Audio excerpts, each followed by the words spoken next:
This is Christopher from Comics, Beer, and Sci-Fi, and I'm here at the 2016 Motor City Comic Con, and I have with me a legendary artist, Mr. Simon Bisley.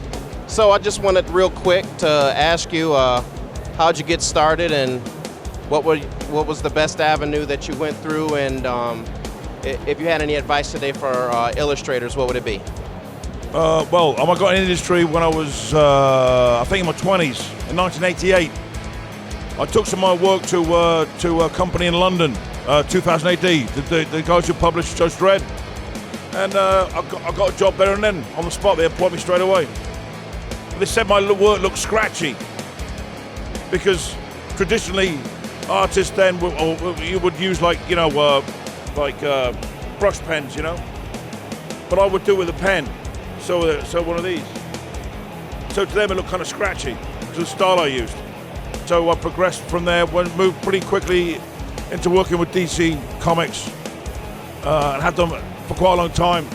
So I mean, the thing is, if you combine that with a question about advice, the thing is to get your stuff out there. You have to get your work out. We have a great advantage now. All arts, music, acting, anything now because of YouTube and everything else. So, right. And the thing is, just be confident with what you do and just don't worry about it. But the thing is, don't be a slave to the art. Don't let the art own you. So you're always concerned about my style or anything else. Just let it go. Let it flow with it.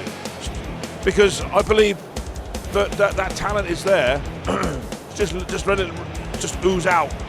Don't force anything. Don't worry. Don't sweat over everything.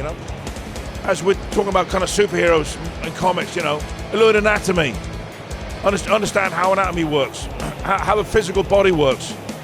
And you can do that by doing things simply like if you go to the gym, you can see how things work. Because how they work, it makes more sense, it's more believable then. I've noticed you've had different mediums that you work with. Anything that you like to work with the most? Well, the reason why I use multimedia mediums is because it just happened to fucking be there at hand. It was just easy, it was just there, If it makes a mark, it makes a mark. If it's a colour, it's a colour. It's just a tool, doesn't make any difference.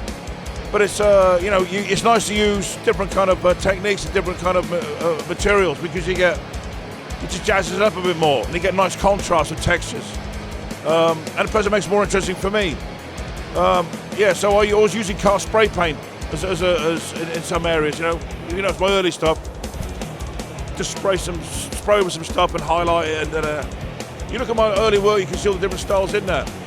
The thing is, when you do a lot of work, we work with a lot of people, each individual person assumes, more or less, that you're working solely for them. And I find it fascinating sometimes when someone says, we got to think, can you do it like tomorrow, or can you start this new series? I'm thinking, well, don't you think that probably do something else in the meantime, Oh yeah, I've been sitting around for 30 years waiting for you to fucking call me. It's funny how you get really bogged down. Be warned, because when you say don't be a slave to it, you can be a slave to it. Because you imagine all these comic book pages you got to do. That's an awful lot of work, man. And there are deadlines, so you probably find yourself, you never get off that trail, because with email, because I work from in England, I get emails all day, and then when America wakes up, they start emailing me at night, and it can chase you down. And I think one advice is to invent really good fucking reasons, bullshit reasons why you didn't do something or. Well, thanks for your time. I really appreciate it. My pleasure. This is Kris from Comics, Beer, and Sci-Fi at the Motor City Comic Con 2016, signing off.